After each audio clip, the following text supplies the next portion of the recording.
பிரேமலதா விஜயகாந்த் அவர்கள்.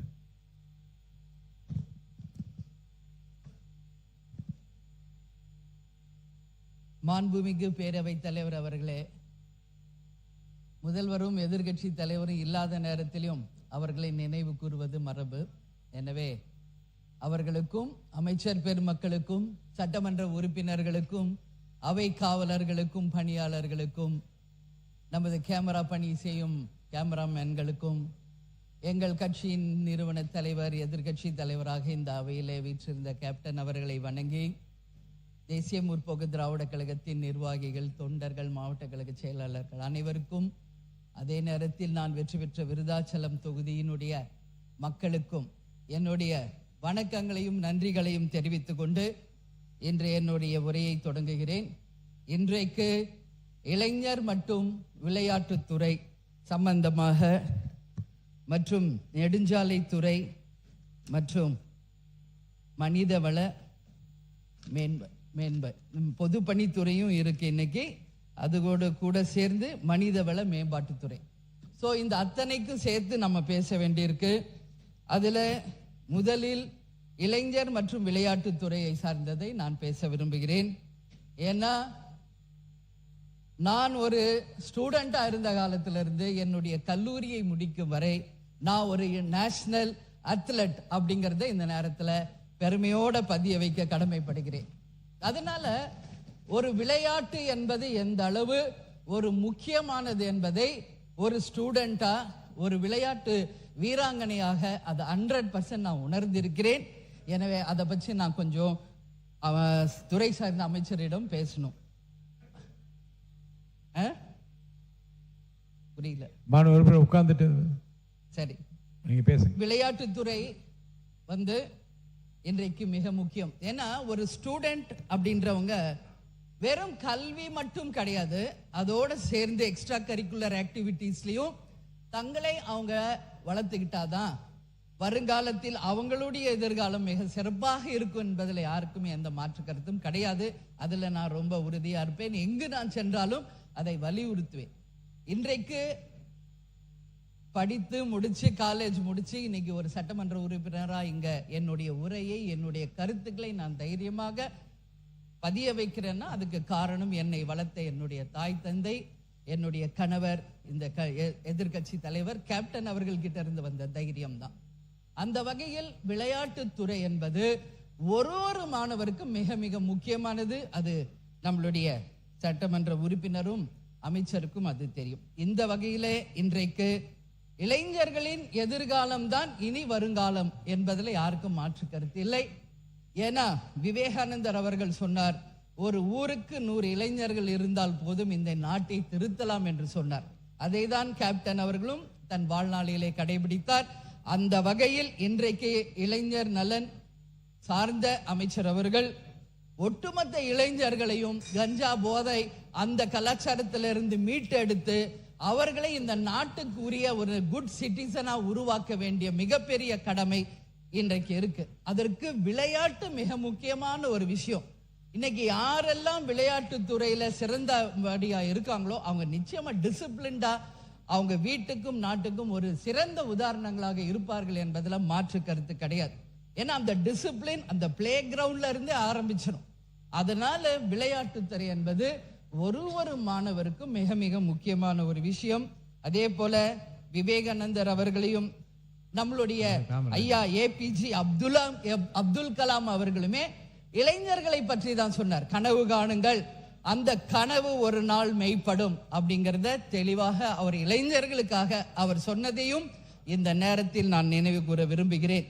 இப்போ இந்த தொகுதியை பற்றி நான் சொல்லணும்னா, என்னுடைய கொளஞ்சியப்பர் அரசு கல்லூரி விளையாட்டு மைதானத்தை நவீனப்படுத்த வேண்டும். அது மட்டும் இல்லை, மங்களம்பேட்டை, விருதாச்சலம் கிராமப்புறங்களில் இருக்கின்ற அனைத்து விளையாட்டு மைதானங்களையும் மிக சிறப்பாக நீங்க அதை டெவலப் பண்ணி கொடுக்கிறப்போ ஸ்கூல் படிக்கிற பிள்ளைகளோட அந்த விளையாட்டும் அவர்களுக்கு மேம்படும். அதன் மூலம் அவர்களுடைய எதிர்காலம் சிறந்த முறையில் இருக்கும். அடுத்தது நெடுஞ்சாலைத்துறை. விருதாச்சலம் தொகுதியில தொட்டிக்குப்பம், சின்னப்பொரூர் இணைப்பு சாலைகள், தார் சாலை மற்றும் ஓடையில் சிறுபாலம் அமைத்து அரசு கட்டித்தர முன்வர வேண்டும். அதே போல கருவேப்பிலங்குறிச்சி தார் சாலை மற்றும் விருதாச்சலம் பகுதியில் இருக்கின்ற உளுந்தூர்பேட்டை சாலை, விருதாச்சலம் டு கடலூர் சாலை என்ற அனைத்தும் இருவழி சாலைகளாக மாற்றும் போது அனைவருக்கும் பயனளிக்கும். விருதாச்சலம் தொகுதி ஆலங்குடி மற்றும் பாலக்கொல்லை தார் சாலை முழுமையாக நீங்கள் சீர்படுத்தி தர வேண்டும் என்பதையும் இந்த நேரத்தில் சொல்றேன்.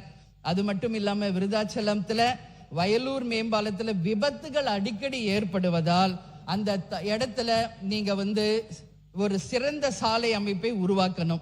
பாலங்கரை மெயின் ரோட்ல புக்குரைப்பேட்டை மின் விளக்குகள் அங்க சுத்தமா கிடையாது, இருட்டா இருக்கும். அந்த பகுதியில் மின் விளக்குகளை அமைத்து கொடுத்து மக்களுக்கும் அங்க ஆக்சிடென்ட்ஸ் ஆகாம இருக்க தடுக்கிறதுக்கு நீங்க வழிவகை செய்யணும். அதே போல விருதாச்சலம் கடலூர் மெயின் ரோட்ல பொன்னால் அகரம் டோல்கேட் கட்டண உயர்வு அறிவிப்பை மாநில அரசு கொண்டு வரணும். 15 ஆண்டுகளாக உபயோகத்தில் இருக்கின்ற வாகனங்களை மாற்றி புதிய வாகனங்களாக அரசு வழங்கும் போது அது எல்லா வகையிலும் அனைவருக்கும் பயனுள்ளதாக இருக்கும். விருதாச்சலம் தொகுதியில வேப்பலங்குறிச்சி ஆலைத்துறைப்பட்டு தீவளூர் சாத்துக்குடல் சாலையை சீரமைத்து தர வேண்டும் என்பதையும் என்னுடைய கோரிக்கையாக வைக்கிறேன்.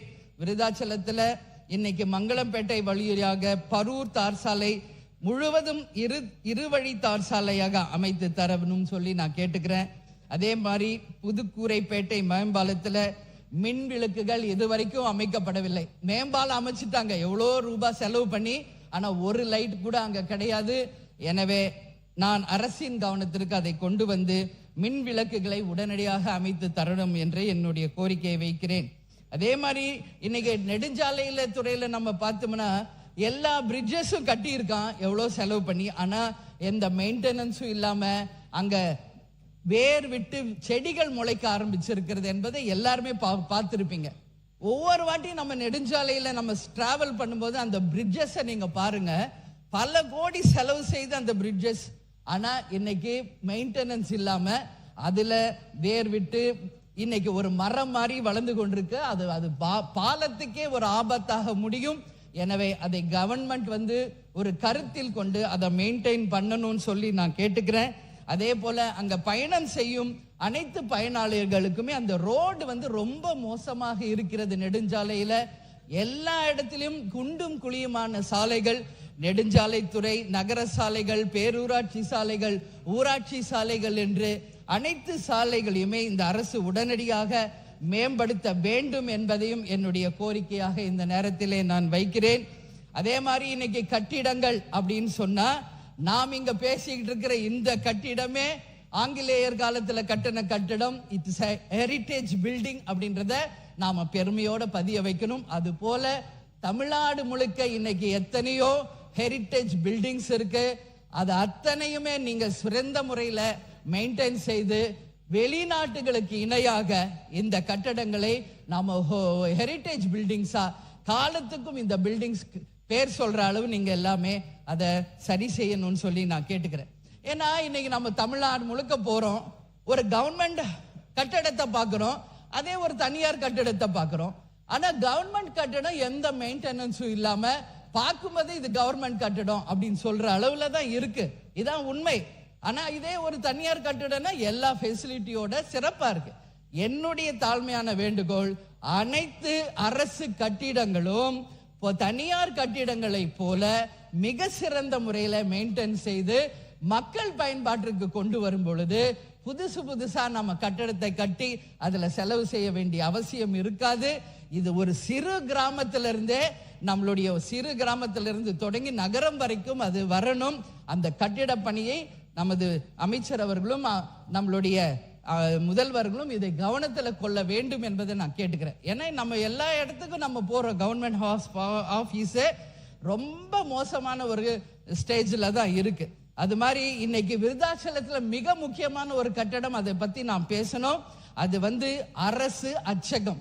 அது ஆங்கிலேயர் காலத்துல கட்டப்பட்ட ஒரு பில்டிங். அது இன்றைக்கு அரசு அச்சகமாக மாறப்பட்டிருக்கு. அங்கதான் கவர்மெண்ட்டுக்கு வேண்டிய எல்லாமே அங்கதான், அதாவது கெசட்ல இருந்து ஒரு எல்லாமே ஒரு கவர்மெண்ட்ல என்னெல்லாம் இருக்கோ அங்க இருந்தால் டைப் ஆகி இன்னைக்கு தமிழ்நாடு முழுக்க வருகிறது. அந்த அளவு ஒரு பிரசித்தி பெற்ற ஒரு பில்டிங். அதை நிச்சயமாக அரசு கவனத்திலே கொண்டு அந்த கட்டிடத்தை மீண்டும் சிறந்த முறையிலே பழுதடைந்த நிலையிலிருந்து புதுப்பித்து தர வேண்டும் என்பதை இந்த அரசிடம் கேட்டுக்கொள்கிறேன். அதே மாதிரி விருதாச்சலம் அரசு மருத்துவமனையில பழமையான கட்டிடங்கள், அதை புதுப்பித்து தரணும். ஆண்கள் மேல்நிலை பள்ளி, அதுவுமே பல ஆண்டுகளுக்கு முன்பு கட்டப்பட்ட ஆண்கள் மேல்நிலை பள்ளி. நான் லாஸ்ட் டைம் போயிருந்தப்ப அந்த ஸ்கூலுக்கு போய் பார்த்தேன். ரொம்ப ஒரு பாரம்பரியமான ஒரு கட்டடம். ஆனா இன்னைக்கு சிதலம் அடைந்து அந்த கட்டிடங்கள் மிக மோசமான ஒரு நிலையில இருக்கு. அதை நம்பி எத்தனையோ குழந்தைகள் அங்க படிக்கிறாங்க. எனவே அரசு கவனத்தில் கொண்டு அரசு மேல்நிலை பள்ளியை புதுப்பித்து தர வேண்டும். விருதாச்சலம் தொகுதியில ஆல்ரெடி மேல்நிலை பள்ளி 6ஆம் வகுப்பு வரைக்கும் இருக்குது. அந்த கட்டிடங்களையும் நீங்கள் நிச்சயம் மேம்படுத்தி தர வேண்டும் என்பதையும் என் தொகுதி சார்பாக கேட்டுக்கிறேன். அதே மாதிரி விருதாச்சலம் நகரத்துல கால்நடை உதவி இயக்குனர் அலுவலகம் முற்றிலுமாக பழுதடைந்திருக்கிறது. அதை நிச்சயம் இந்த அரசு கவனத்துல கொள்ளணும். அதே மாதிரி விருதாச்சலத்தை பவளங்குடியில உயர்நிலை பள்ளி கட்டிடம் கட்டும் பணி துரிதப்படுத்தணும். பாதியிலே நிக்குது. அதை நம்பி பல்வேறு வில்லேஜ் ஸ்டூடெண்ட்ஸ் வந்து வெயிட் பண்ணிட்டு இருக்காங்க. அதை முடித்து கொடுத்தால் அந்த மாணவர்களுக்கு ஏதுவாக இருக்கும். அதே போல விருதாச்சலம் தொகுதிக்கு உட்பட்ட நல்லூர் மேற்கு ஒன்றியம் சேதுவராயன் குப்பம் 2 நிமிஷம் முடிச்சிடங்க. சுகாதாரத்துறை நிலையம் வந்து பழுதடைந்து கட்டிடம் புதுப்பித்து தர ஆவணம் செய்யணும். இன்னைக்கு எல்லா கவர்மெண்ட் பில்டிங்ஸையும் இந்த அரசு கருத்தில் கொண்டு அதை எல்லாம் நீங்க சிறந்த முறையில பணியாற்றி அதை சிறப்பிக்கணும்னு சொல்லி நான் கேட்டுக்கிறேன். நெடுஞ்சாலைத்துறையின் கீழே பணியாற்றி வரும் சாலை பணியாளர்கள் நீண்ட கால கோரிக்கைகளை வைத்து மாம்பட்டத்தின் கவனத்திற்கு கொண்டு வர விரும்புகிறேன். இந்த நேரத்தில் சாலை பணியாளர்கள் சார்பாக தமிழ்நாட்டில் சாலைகள், பாலங்கள் மற்றும் பொதுமக்களின் பாதுகாப்பை உறுதி செய்வதில் சாலை பணியாளர் பங்கு மிக முக்கியமானது. அவங்க வெயில் மழை எதையும் பார்க்காம வேலை பார்க்கறாங்க. அவர்களுக்கு உரிய அனைத்து கோரிக்கைகளையும் அரசு நிறைவேற்றணும் சொல்லி நான் கேட்டுக்கிறேன். மாத பணி நீக்க காலத்தை பணிக்காலமாக முறைப்படுத்த வேண்டும். அதே போல 41 மாதம் பணி நீக்கம் செய்யப்பட்டிருந்த காலத்தை உயர்நீதிமன்ற தீர்ப்பின் அடிப்படையில பணிக்கால கணக்கிட்டு ஊதியம், பணப்பலன்கள் மற்றும் ஓய்வூதிய பலன்களுக்கு உரிய முறையில் கணக்கில் எடுத்துக்கொள்ள வேண்டும் என்பதையும், உயர்நீதிமன்ற தீர்ப்பு இருந்தும் அது முழுமையாக நடைமுறைப்படுத்தாத நிலை இருப்பதால் அரசு உடனடியாக அதை அரசாணை புதுப்பித்து இந்த பிரச்சனைக்கு தீர்வு காண வேண்டும் என்றும், நெடுஞ்சாலைத்துறையில் காலியாக உள்ள சாலை பணியாளர்கள் பணியிடங்களை உடனடியாக நிரப்ப வேண்டும் என்றும், நெடுஞ்சாலைத்துறையில் சாலை பணியாளர்களுக்கான பணியிடங்கள் அதிக அளவில் காலியாக இருக்கிறது, அதையும் அரசு கருத்தில் கொள்ள வேண்டும் என்று கேட்டுக்கொள்கிறேன். சாலை பராமரிப்பு பணிகளுக்கு தேவையான பணியாளர்களின் எண்ணிக்கையை கருத்தில் கொண்டு உடனடியாக அந்த காலி பணியிடங்களை நீங்கள் நிரப்பணும். அது மட்டுமில்ல, அந்த பற்றாக்குறையை நீக்கி சாலை பணிகளை துரிதமாக்க வேண்டும் என்பதை கேட்டுக்கொள்கிறேன். அதே போல இன்னைக்கு பதவி உயர்வில் 25% வாய்ப்பை தொடர்ந்து வழங்க வேண்டும் சாலை ஆய்வாளர்களுக்கு. அதே மாதிரி பணியாளர்களுக்கு ஆண்டுதோறும் சாலை ஆய்வாளர் பதவிக்கு வழங்க வந்த 25% பதவி உயர்வு வாய்ப்பை தொடர்ந்து நடைமுறைப்படுத்த வேண்டும். பல ஆண்டுகளாக சாலை பணியாளர்களாக பணியாற்றும் அனுபவம் பெற்றவர்களுக்கு பதவி உயர்வு செய்து தர வேண்டும் என்பதையும் கேட்டு, இந்த நெடுஞ்சாலை துறையை அரசு கட்டுப்பாட்டில் தொடர்ந்து நடத்த வேண்டும். அதாவது தமிழ்நாடு நெடுஞ்சாலை ஆணையத்தை கலைந்து துறையை அரசு கட்டுப்பாட்டில கொண்டு வர வேண்டும். நெடுஞ்சாலை துறையின் பணிகள் முழுமையாக அரசின் கட்டுப்பாட்டில் கொண்டு வர வேண்டும். அது மட்டும் இல்லாமல் நெடுஞ்சாலையில் இருக்கின்ற தமிழக அரசின் 2 மினிட்ஸ் இன்னும் நான் ஒரு பத்தி பண்ணா, அதே மாதிரி 338 அடிப்படையில் 28/8/2010 முதல் சாலை பணியாளர்களின் பணிப்பெயர் மற்றும் பணித்தகுதி முறையில சீர்படுத்த வேண்டும். சாலை பணியாளர்களுக்கு 10% ஆபத்து படி வழங்க வேண்டும் என்பதையெல்லாம் அவர்கள் சார்பாக இங்கு கேட்டுக்கொள்கிறேன். அதே மாதிரி இங்க 41 மாத பணி நீக்க காலத்தை பணிக்காலமாக முறைப்படுத்த காலியாக உள்ள சாலை பணியாளர் பணியிடங்கள் 25% சாலை ஆய்வாளர், நெடுஞ்சாலை ஆணையத்தை கலந்து அரசின் நேரடி கட்டுப்பாடு, சாலை பணியாளர்களின் பணிப்பெயர் மற்றும் பணித்த பகுதி முறைப்படுத்துதல் ஆகிய கோரிக்கைகளை இங்கு நான் கேட்டுக்கொள்கிறேன். மனித வளத்துறையின் சார்பாக இங்க நான் கேட்டுக்கொள்வது என்னன்னா, இங்க மனித வளத்தை மேம்படுத்த அரசு எடுக்கும் நடவடிக்கை எங்கள் தொகுதி மக்களுக்கு கிடைத்திட வழிவகை செய்ய வேண்டும். மாணவர்களுக்கு காலை உணவு திட்டம், மதிய உணவு திட்டம் மற்றும் மனித வளத்தை மேம்படுத்த உதவுவதால் விருதாச்சலம் தொகுதியில் உள்ள பள்ளிகளுக்கு நீங்கள் எல்லா வகையிலும் முன்னுரிமை தர வேண்டும் என்று கேட்டுக்கொள்கிறேன். மனிதவள மேம்பாட்டு மாணவர்களுக்கு விடுதியில் வழங்கும் உணவு முறையில் அரசு மிக மிக கவனம் செலுத்த வேண்டும் என்பதை கேட்டுக்கிறேன். மனிதவள மேம்பாட்டு உதவியாக அம்மா உணவகம் தொடர்ந்து செயல்பட வேண்டும். அது மக்கள் விரும்பும் ஒரு திட்டம். எனவே அதையும் அரசு கருத்தில் கொள்ள வேண்டும். புதிய மற்றும் பணிபுரியும் அரசு ஊழியர்கள் தங்கள் திறனை வளர்த்து கொள்ள நிர்வாக பயிற்சி வழங்க வேண்டும் என்பதையும் கேட்டுக்கிறேன். அதே மாதிரி முதலமைச்சர் கூட ஒரு கவர்மெண்ட் ஹாஸ்டலை போய் ஆய்வு செய்தார். இன்னைக்கு தமிழ்நாடு முழுக்க இருக்கின்ற எல்லா boys and girls government hostels மிக மிக ஒரு எந்த விதமான சுத்தம் சுகாதாரம் இல்லாத பில்டிங்ல இருக்கு. உடனடியாக அது அரசு கவனத்தில் கொண்டு எல்லா கவர்மெண்ட் ஸ்கூல்ஸ், அதே போல காலேஜஸ், அதே போல பாய்ஸ் அண்ட் கேர்ள்ஸ் ஹாஸ்டல்ஸ் எல்லாமே நன்றி சொல்றேன். அரசு ஊழியர்களுக்கு திறனை மேம்படுத்த ஆன்லைன் மூலம் பயிற்சி தரணும். ஊழியர்களுக்கு உழைப்புக்கேற்ற ஊதியம் தரணும். வெளிப்படைத்தன்மை, விரைவான சேவை, தனிநபர் வருமானம் மற்றும் வறுமை ஒழிப்பு ஆகியவற்றை நீங்கள் கொண்டு வர வேண்டும் என்பதை கேட்டுக்கிறேன். அதே மனித வளத்தின் மூலம் ஒரு 4 பாயிண்ட் நான் சொல்லணும். இங்க எல்லா இடத்துலையுமே நான் அன்னைக்கு 3 நாளா எனக்கு வாய்ப்பு கிடைக்கல. ஸோ 2 பாயிண்ட் மனித வளத்தின் மேல நான் சொல்லணும். கர்நாடகாவில் 3 பேர் கொலை செய்யப்பட்டது தமிழ் மக்களுக்கு மிகப்பெரிய இது வேதனைக்குரிய விஷயம். அந்த மக்களை நிச்சயம் காப்பாற்றணும். ஏன்னா செம்மரக்கட்டை வெட்டினாலும் ஆந்திரால தமிழ் மக்களை வெட்டுறாங்க, கர்நாடகாவிலையும் வெட்டுறாங்க. அதே மாதிரி அதாவது இலங்கைக்கு மீன் பிடிக்க போனாலும் தமிழக மக்களுக்கு சுட்டு கொள்றாங்க. இது ஒட்டுமொத்த தமிழ்நாட்டுக்கு ஒரு மிகப்பெரிய தலைகுனிவு. நிச்சயம் தமிழர்கள் எல்லா மாநிலத்திலும் பாதுகாக்கப்பட வேண்டும் என்பதை ஒரு மனித நேயத்தின்படி இந்த அவையில் நான் குறிப்பிடுகிறேன். அதே போல அமுதன் மற்றும் தனுஷ் கொலை நிச்சயம் ஏற்றுக்கொள்ளப்பட முடியாது.